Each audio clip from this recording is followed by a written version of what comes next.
کھانے سے، پینے سے اور صنفی معاملات سے رکے رہنے کا نام شرعی طور پر روزہ ہے۔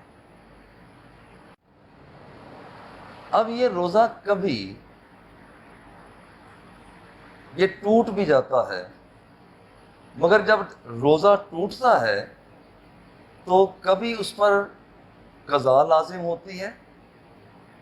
اور جس کا روزہ ٹوٹتا ہے کبھی اس پر قضا اور کفارہ دونوں لازم ہوتے ہیں۔ قضا کا مطلب یہ ہوتا ہے کہ ایک روزے کے بدلہ میں روزہ رکھنا۔ کبھی روزہ بندے کا ٹوٹ جاتا ہے، مگر روزے کے بدلہ میں رمضان المبارک کے بعد پھر ایک روزہ رکھنا پڑتا ہے، اسے قضا کہا جاتا ہے۔ اور ایک یہ ہے کہ کفارے کا ادا کرنا، وہ یہ ہوتا ہے کہ قضا بھی ہو، کفارہ بھی ہو، اب وہ اس کے ساتھ ایک غلام کو آزاد کرنا۔ کفارہ کیا ہے؟ ایک غلام کو آزاد کرنا۔ اب یہ غلام کا دور تو ہے نہیں، پھر یہ ہے کہ 2 مہینے کے مسلسل روزے رکھنا، ہو سکتا ہے کہ کوئی آدمی اس کی بھی طاقت نہ رکھتا ہو۔ اور یہ تیسرا یہ ہے کہ 60 مسکینوں کو کھانا کھلانا صبح و شام کا، یہ کفارہ ہے۔ اب یہ نظام کہ قضا اور کفارہ کب لازم آتے ہیں، اس اعتبار سے آج کا درس اہمیت کا حامل ہے کہ یہ پتہ چلے کہ کون سا عمل اختیار کر لیا جائے تو پھر قضا اور کفارہ دینا پڑتا ہے۔ ایک شخص اسے روزہ یاد ہے، جیسے الحمدللہ اس وقت میں آپ سے مخاطب ہوں، مجھے یاد ہے کہ روزہ ہے، آپ سن رہے ہیں تو آپ کو پتہ ہے کہ آپ کا روزہ ہے، روزے کے بارے میں یاد ہے۔ اور پھر یہ روزے کے بارے میں یاد ہونا ایک صحت مند آدمی جو صحت والا ہے، اس آدمی کا جو مقیم بھی ہو،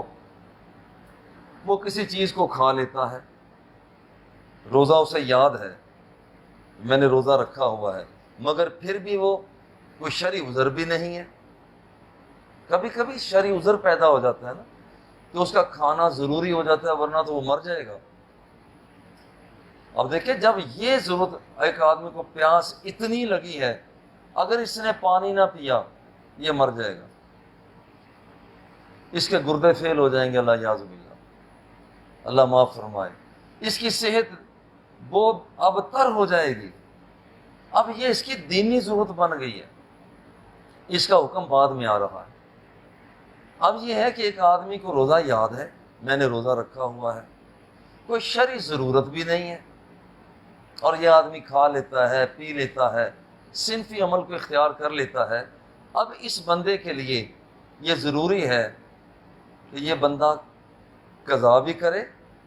اور کفارہ بھی دے، یعنی دونوں چیزیں اس پر لازم ہیں۔ بالکل اسی طرح سے ایک آدمی شدت کی مرض اسے نہیں ہے، شدت کا مرض اسے نہیں ہے، انہیلر کا استعمال کرتا ہے، لیکن اب اسے ضرورت نہیں ہے، طبیعت اس کی ایسی ناساز نہیں ہے کہ وہاں پر اسے لازمی طور پر انہیلر کا استعمال کرنا ہی ضروری ہو، یعنی نہ بھی کرے تو اس کا گزارا چل سکتا ہے نا، لیکن پھر بھی یہ کر لیتا ہے، اس کا مطلب ہے کہ شرعی ضرورت کے بغیر اس نے یہ کام کیا۔ اب یہاں اس پر ضروری ہوگا کہ یہ بندہ، یہ شخص یہ قضا بھی کرے اور کفارہ بھی دے۔ ہاں، اگر ایک آدمی سانس اس کی اتنی اکھڑ گئی ہے، اتنی اکھڑ گئی ہے کہ اب انہیلر کے استعمال کیے بغیر اب اس کی سانس بحال نہیں ہو سکتی، اور انہیلر کا استعمال نہ کیا تو یہ ہو سکتا ہے کہیں ایکسپائری نہ ہو جائے، اس کی موت ہی واقع نہ ہو جائے۔ اب ان حالات میں اگر یہ بندہ انہیلر کا استعمال کرتا ہے تو صرف اسے روزے کے بدلہ میں روزہ رکھنا پڑے گا، کیونکہ کفارہ کے اندر تو شدت آ جاتی ہے، اس آدمی کو کفارہ نہیں بلکہ روزے کے بدلہ میں روزہ رکھنا پڑے گا، روزہ تو ٹوٹ گیا۔ اچھا، کبھی ایسا بھی ہوتا ہے کہ سانس اکھڑتی ہے اور خالی دوائی کے بغیر آکسیجن کو لیا جاتا ہے. جیسے ہمارے گھروں میں بھی کچھ پوائنٹس بنائے ہوتے ہیں،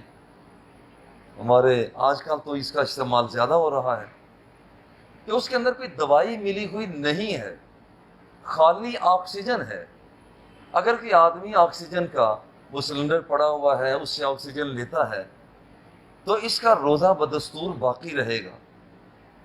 چونکہ اس نے کسی چیز کو کشید نہیں کیا کہ جس کا تعلق کھانے کے ساتھ ہو یا پینے کے ساتھ ہو، صنفی عمل کے ساتھ ہو. بھئی اگر وہ اس کے سلنڈر سے الگ تھلگ اگر گیس ہم آکسیجن استعمال کر رہے ہیں، جیسے یہ بہت بڑا ایک سلنڈر ہے آکسیجن کا، جیسے اس سے ہم آکسیجن استعمال کر رہے ہیں، اسی طرح سے ایک بھرے ہوئے سلنڈر سے اگر کوئی آدمی آکسیجن کا استعمال کرتا ہے تو اس کا روزہ بھی بدستور باقی رہے گا. اچھا، کچھ معاملات ایسے ہیں کہ اس کے ساتھ آدمی جو عمل کرتا ہے فقط قضا لازم آتی ہے، یعنی روزے کے بدلہ میں روزہ رکھنا پڑتا ہے اور کفارہ دینا نہیں پڑتا. اس کی ایک صورت یہ ہے کہ آدمی مرض میں مبتلا ہے. یوں سمجھیے کہ آج کل کرونا کی وجہ سے آج کل یہ معاملات اور بھی بڑھ رہے ہیں، اللہ سب کو محفوظ فرمائے. ایک آدمی مرض میں مبتلا ہے اور اب وہ اگر کچھ کھاتا نہیں ہے، مثلا گرم پانی کا استعمال کیا جائے تو کچھ ریلیف مل جاتا ہے. اگر یہ بندہ گرم پانی کا استعمال نہیں کرتا، کسی چیز کو اپنے اندر وہ حلقوم سے اتارتا نہیں ہے،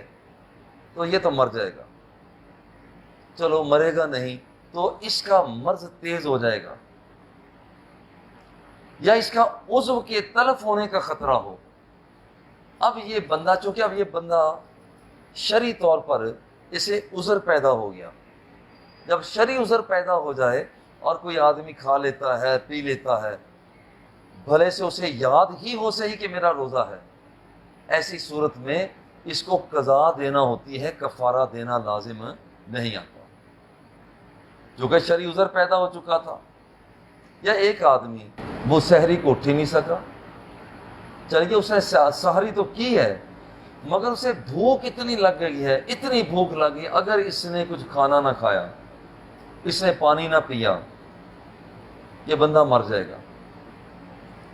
یا پانی نہ پیا، کھانا نہ کھایا تو اس کا، یا دوائی استعمال نہ کی، چلو مرے گا تو نہیں، کم از کم اس کا عضو تلف ہو سکتا ہے. یہ بلڈ پریشر کے جو مریض ہوتے ہیں، یہ وہاں پر بعض اوقات ایسا ہوتا ہے وہ وقت مقررہ پر دوائی نہ لے سکیں، اب انہیں ضرورت پڑ جاتی ہے کہ اب دوپہر کا وقت ہے، ظہر کا وقت ہے، کہ وہ دوائی کا استعمال کریں.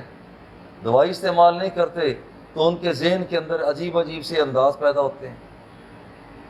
خدا نخواستہ بلڈ پریشر بڑھ جائے تو کوئی عضو بھی اس کا شل ہو سکتا ہے، اس پر فالج کا حملہ ہو سکتا ہے. اب یہ آدمی دوائی لے لے، دوائی کا استعمال کر لے، کیونکہ دوائی لینے کے بغیر چارہ نہیں ہے. کھانا نہیں کھائے گا تکلیف بڑھ جائے گی، کھانا کھا لے ورنہ تکلیف بڑھ جائے گی. اس آدمی کے لیے فقط قضا ہوگی، یعنی روزے کے بدلہ میں روزہ رکھنا ہوگا، کفارہ دینا لازم نہیں ہوگا. بالکل اسی طرح سے ایک شخص مسافر ہے اور حالت سفر میں روزہ اس پر کوئی شرعی عذر بھی نہیں ہے، اگر وہ توڑ لیتا ہے، مسافر ہے، شرعی عذر بھی نہیں ہے، مگر پھر بھی وہ توڑ لیتا ہے، تو اس کے لیے بھی ضروری ہے کہ پھر وہ قضا کرے گا، کفارہ اس کے ذمہ لازم نہیں آئے گا. ایک آدمی قے کرتا ہے، قے دو طرح کی ہوتی ہے. ایک ہے بعض اوقات آپ نے دیکھا ہوگا کچھ لوگ انگلی مار کر قے لاتے ہیں. اچھا، کچھ لوگ وہ ہوتے ہیں کہ قے لانا نہیں بھی چاہتے، قے آ جاتی ہے. یہ قے کی دو صورتیں. ایک آدمی نے قے لانا نہیں چاہتا، وہ خود بخود قے آ گئی ہے، اور یہ آدمی خود بخود قے آئی اور اس کا کچھ حصہ اندر پلٹ گیا، یا سارے کے سارے وہ نگل گئے؟ آدمی کے اختیار میں نہیں ہوتا، اس نے الٹی کی قے کی ہے اور قے خود بخود آئی ہے اور اس کا کچھ حصہ پلٹ کر اندر چلا گیا، روزہ ٹوٹ تو گیا مگر اس پر کفارہ نہیں ہے کہ یہ غلام آزاد کرتا پھرے گا، وہ نہ ملے تو پھر 2 مہینے کے مسلسل روزے رکھے، نہ یہ بھی نہیں ہے کہ یہاں پر وہ 60 مسکینوں کو صبح و شام کا کھانا کھلائے، ایسا بھی نہیں ہے، وہ روزے کے بدلہ میں وہ روزہ رکھے گا۔ اب یہ بندہ دوسری قے کی وہ صورت ہے کہ خود بخود انگلی مارتا ہے نا، قے لانے کی کوشش کرتا ہے۔ اب جس آدمی نے قے لانے کی کوشش کی اور ہے منہ بھر کر، اور منہ بھر کر قے کی علامت یہ ہے کہ اب بندہ اس کو بعض اوقات قے آتی ہے جسے ہم پنجابی میں گلوٹ کہتے ہیں، دیکھیں اسے کچھ دیر کے لیے منہ میں با اختیار ہو کر روک بھی سکتا ہے، مگر منہ بھر کر جو قے آتی ہے بندے کے اختیار میں ہی نہیں ہوتا، وہ جیسے ہی قے آئی وہ اس کا دل چاہ رہا ہوتا ہے کہ اتنی کیپیسٹی نہیں ہوتی کہ وہ اس کو روک رکھے، فوری طور پر اس کو وہ باہر پھینک دیتا ہے۔ یہ کہا جاتا ہے منہ بھر کر قے کا ہونا، اور قے منہ بھر کے آ جائے، قے وہ لایا ہے، خود لایا ہے، اس کا کچھ حصہ اندر نہیں بھی گیا تو اس آدمی کا روزہ ٹوٹ گیا اور یہ آدمی وہاں پر یہ روزے کا قضا کرے گا۔ اب اسی طرح سے دیکھیے حلق کے علاوہ جسم کے کسی دوسرے سوراخ سے، قبل کا ہے، پیشاب کا سوراخ ہے، دبر ہے، کوئی ایسی چیز جسم کے اندر لے جاتا ہے کہ وہ معدہ تک وہ پہنچاتا ہے قبل کے ذریعہ سے، جیسے لوگ انیما کی کیفیت ہوتی ہے، وہاں پر جن لوگوں کو قبض ہو جاتی ہے وہ ایسی دوائی چڑھاتے ہیں تو وہ معدے تک پہنچ جاتی ہے۔ اب یہ دوا وہ معدے تک پہنچی، اب چونکہ اس کا تعلق کھانے پینے سے تو ہے نہیں، جیسے ہم عمومی خوراک اور غذا کہتے ہیں کہ وہ معدے میں جائے، ایک پائپ کے ذریعہ سے وہاں معدے تک چیز پہنچ گئی، مگر پخانے والی جگہ سے وہ معدے تک پہنچی ہے اور اس کی ایک مجبوری بھی بن رہی ہو سکتا ہے، ایسے حالات میں اس پر قضا کرنا ضروری ہوگا، کیونکہ معدے کے اندر چیز تو چلی گئی مگر وہ عادی طریقہ نہیں ہے۔ ہمارا عادی طریقہ ہے کہ ہم اس حلقوم سے وہ نالی کے ذریعہ سے خوراک لے کر جاتے ہیں، مگر یہ معدے تک چیز پہنچی ہے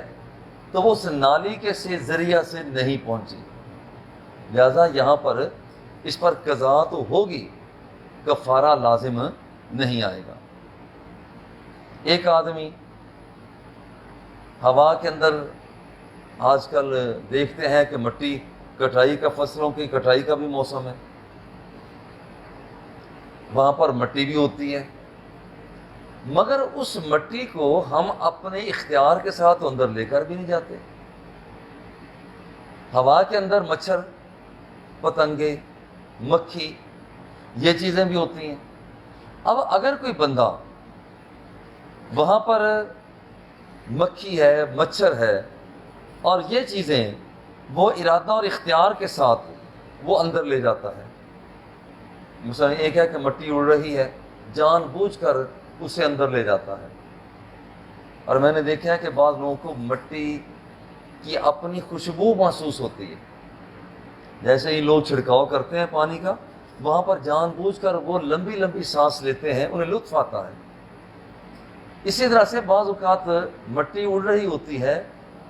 بعض انسانوں کو مٹی کا اندر لے جانا انہیں اچھا لگتا ہے،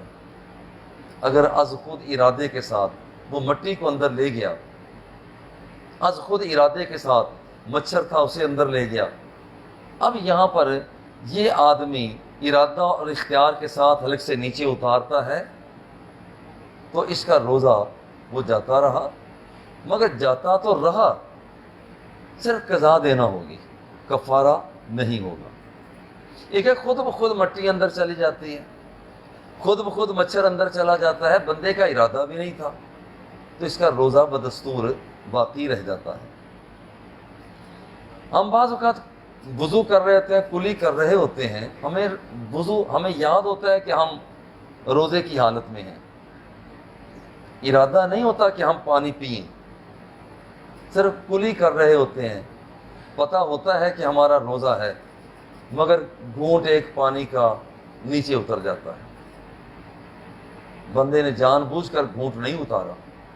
اگر جان بوجھ کر یہ بندہ اتارے تو پھر تو کفارہ لازم آئے گا۔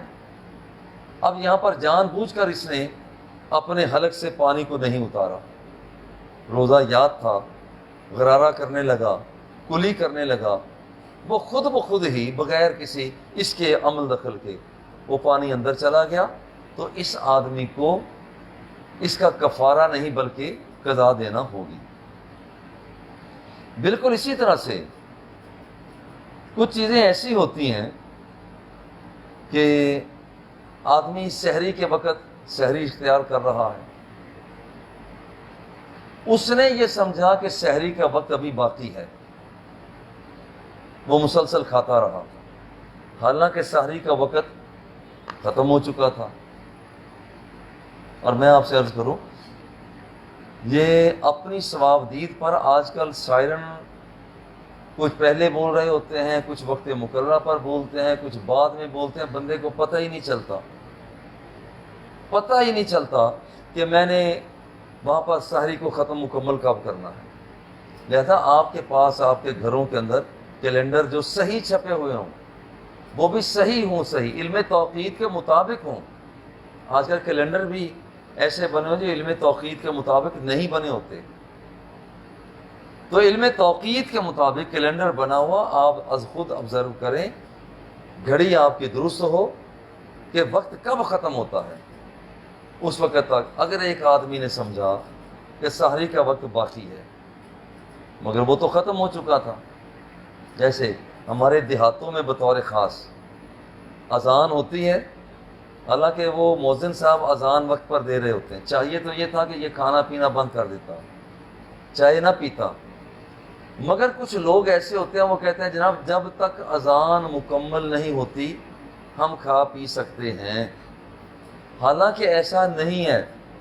جس کا مطلب ہے کہ انہوں نے تو روزہ رکھتے ہی روزہ توڑ لیا۔ وہ چائے کے آدھے کپ کو دیکھ رہے ہوتے ہیں، وقت ختم ہونے کو نہیں دیکھ رہے ہوتے، باجی 2 گھونٹ باقی رہ گئے، بھائی 2 گھونٹ باقی رہ گئے ہیں، وقت ہو چکا ہے بند۔ اذان اگر وقت پر ہو رہی ہے، اگرچہ 1 گھونٹ بھی باقی رہ گیا، منہ کے اندر چائے لی ہوئی ہے مگر وقت ہو چکا ہے، فوری طور پر آپ پھینک دیجیے،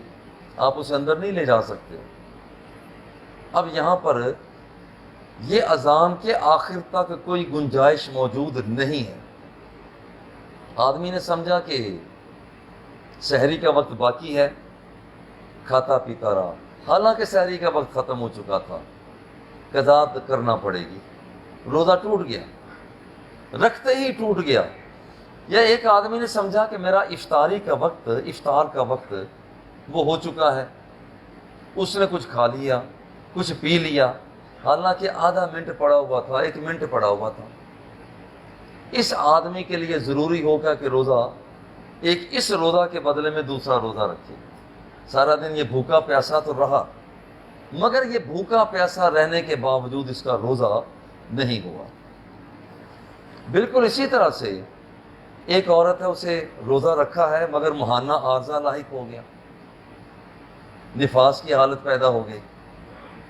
اب اس پر کفارہ نہیں مگر روزے کے بدلہ میں روزہ ضرور رکھے گی۔ ایک آدمی گن پوائنٹ پر آ گیا کہ تم کھاؤ ورنہ میں گولی مار دوں گا، ڈنڈا لے کر کھڑا ہو گیا، کھاؤ پیو ورنہ میں تمہیں ڈنڈا ماروں گا، اور اسے یقین ہو کہ میں نے اگر نہ کھایا نہ پیا یہ واقعتاً ڈنڈا مارے گا، واقعتاً میرا سر پھوڑ دے گا، واقعتاً یہ گولی چلا دے گا۔ اس حالت میں اگر کوئی آدمی کھا لیتا ہے، پی لیتا ہے، تو اس پر کفارہ لازم نہیں آئے گا، مگر اس آدمی کے لیے ضروری ہوگا کہ یہ قضا ضرور کرے۔ حالت جہاد کی حالت میں اگر ایک آدمی پانی پی لیتا ہے، کھانا کھا لیتا ہے، تو اس پر کفارہ نہیں ہے، مگر اس کو قضا ضرور دینا پڑے گا۔ بالکل اسی طرح سے اگر ایک آدمی کے دانتوں میں کھانا کھایا، چاول پھنس گئے ہیں، روٹی کے ذرات پھنس گئے ہیں، اور وہ ایک دانے سے کچھ زائد ہے، وہ نکالتا ہے، نکال کر پھر اسے اندر لے جاتا ہے، تو اس کا روزہ ٹوٹ گیا اور اس کا خیال نہیں رکھا جاتا۔ اب اس کا روزہ ٹوٹ گیا، اب یہ آدمی اس روزے کے بدلہ میں ایک روزہ رکھے گا۔ بطور خاص ہمارے ہاں دوائی کا بڑا مسئلہ چلتا ہے، کان میں دوائی ڈالی، روزہ ٹوٹ گیا یا باقی ہے۔ دیکھیں، کان سے کوئی ایسی وین جو معدے تک اترتی ہو، کوئی ایسی رگ نہیں ہے۔ پہلے علماء یہ سمجھتے تھے، وہ علم الابدان والا نے کہا تھا کہ کان کے ذریعہ سے بھی چیز دوائی حلق میں آ کر وہ نیچے اترتی ہے، لہذا روزہ وہ ٹوٹ جاتا ہے۔ لیکن اب یہ پتہ چلا ہے کہ کان کے ذریعہ کوئی ایسے مسام نہیں ہے جو معدے تک جاتے ہوں، لہذا کان کے اندر اگر دوائی ڈالی تو روزہ اس کے ساتھ ٹوٹا نہیں ہے، بدستور باقی رہتا ہے۔ آنکھ کے اندر دوائی ٹپکائی، روزہ جاتا رہا یا باقی رہا۔ دیکھیں، اس سلسلہ میں آنکھ میں ایسی روٹس موجود ہیں، ایسی نالیاں، ایسے مسام موجود ہیں کہ جو بندے کے حلق میں اترتے ہیں، اور وہ حلق میں اترتے ہوئے معدے کی طرف چلے جاتے ہیں۔ ایک طبقہ تو یہی کہتا ہے کہ یہاں صرف مسام ہے، کوئی روٹس نہیں ہے، وہ یہاں حلق سے نیچے اتر کر کوئی چیز معدے میں نہیں جاتی۔ وہ تو کہتے ہیں کہ آنکھ میں بھی ڈال لی جائے نا، دوا ڈال لی جائے تو روزہ نہیں ٹوٹتا۔ مگر ہم نے تجزیہ، آپ بھی تجربہ کریں، آنکھوں کے اندر دوائی ڈالنے والے بھی یہاں پر بیٹھے ہیں، وہ یہ ہے کہ یہ نیچے حلق کے ذریعہ سے ہوتا ہوا وہ معدے تک یہ دوائی پہنچ جاتی ہے۔ آنکھ میں حضور علیہ الصلوۃ والتسلیم نے سرما لگانے کی اجازت دی۔ اگر قیاس کیا جاتا تو سرمے کے ساتھ بھی روزہ ٹوٹ جاتا، کیونکہ آنکھوں میں سرما ڈالتے ہیں، ہم دیکھتے ہیں کہ وہ بعض کا تھوک پھینکتے ہیں تو سرما تھوک میں آ جاتا ہے، حالانکہ ڈالا آنکھ میں تھا۔ آنکھ کے ذریعہ سرما ڈالنا ہے، وہ بھی اگر ہم تھوک نہ پھینکیں، نگل جائیں تو وہ نیچے معدے تک چلا جاتا ہے۔ لیکن چونکہ حضور علیہ الصلوۃ والتسلیم نے اس کی اجازت عطا فرمائی، لہذا یہ اپنی جگہ پر حکم باقی رہے گا، سرما تو جائز ہو جائے گا۔ مگر دوائی کا استعمال، واللہ عالم، میری معلومات کے مطابق یہی ہے کہ جب آنکھ میں دوائی ٹپکائی جائے تو اس کو وہ دوائی گلے سے اتر کر سیدھے اس نالی کے ذریعہ سے وہ معدے تک پہنچ سکتی ہے، لہذا آنکھ میں دوائی ٹپکانے سے روزہ ٹوٹ جائے گا۔ اگرچہ ایک طبقہ کہتا ہے کہ نہیں ٹوٹے گا، ان کا کہنا ہے کہ یہاں پر یہ آنکھ کے ذریعہ سے، چونکہ آنکھ میں سرمے کا ڈالنا جائز ہے، لہذا دوائی کا ڈالنا بھی جائز ہے۔ بہت محتاط ہونے کی ضرورت ہے، بہت محتاط ہونے، آنکھوں میں دوائی کو نہ ٹپکایا جائے۔ اسی طرح سے انجیکشن کا لگانا، یہ ہمارے ہاں ایک بڑا مسئلہ ہے۔ گوشت میں انجیکشن لگایا،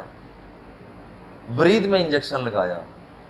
گلوکوز کی بوتلیں آج کل ہسپتالوں میں آج کل ہیں۔ ہمارے ہاں ایک طبقہ یہ کہتا ہے کہ دیکھیے، خوراک کا مسئلہ یہ ہوتا ہے، خوراک پہلے معدے میں پہنچتی ہے، بعد میں وہ خون کا حصہ بنتی ہے، اس لیے جب خوراک لینے سے جیسے وضو ٹوٹ وہ ہمارا روزہ ٹوٹ جاتا ہے،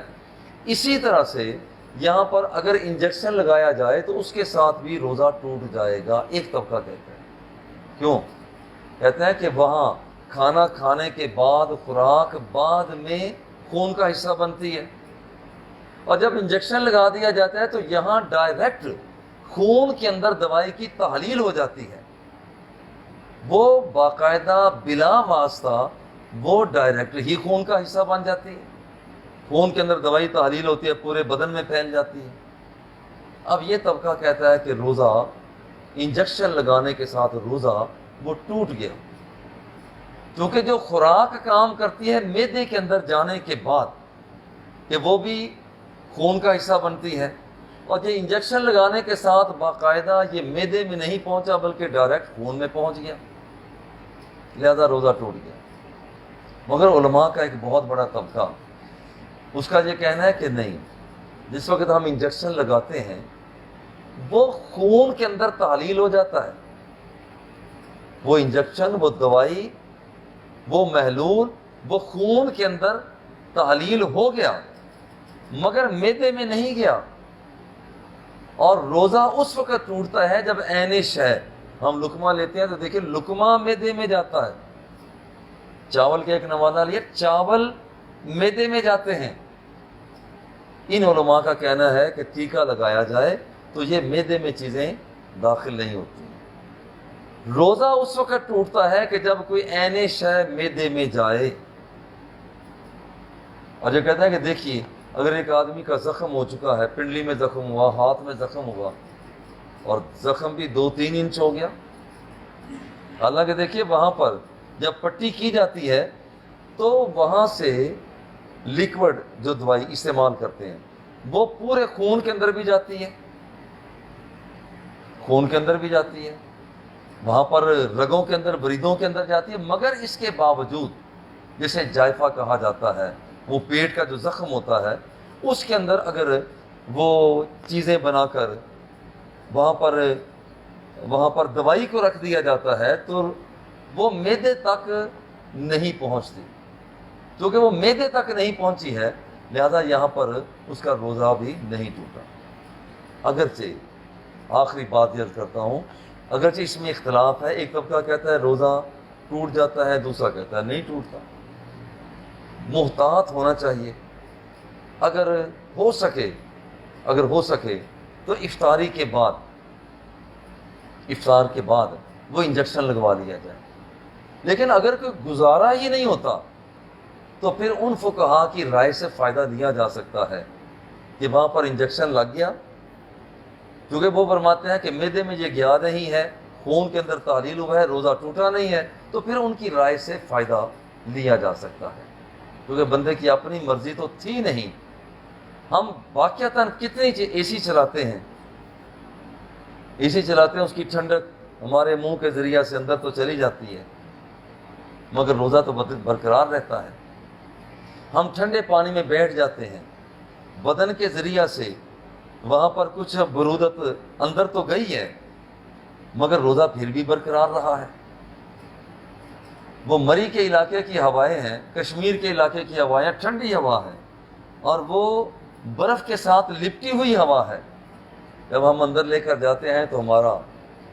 روزہ بدستور باقی رہتا ہے۔ برف بدن پر لگا لیتے ہیں، برف کا اثر خون میں بھی جاتا ہے اور اس کی ٹھنڈک اندر تک جاتی ہے، مگر اس کے باوجود وہاں پر روزہ بدستور باقی رہتا ہے۔ آج یہ روزہ کے مسائل کہ وہاں پر روزہ کن چیزوں سے ٹوٹتا ہے، کن چیزوں سے برقرار رہتا ہے، یہ ایک اگرچہ بہت سے مسائل ہیں مگر یہاں پر چند ایسے مسائل کا جن کا اختیار کرنا، سامنے ہونا ضروری ہے، ان کا ذکر کیا۔ اللہ جل جلالہ ہم سب کی سحریاں افطاریاں قبول فرمائے۔ وصلی اللہ تعالی علی حبیبہ و آلہ و اصحابہ اجمعین۔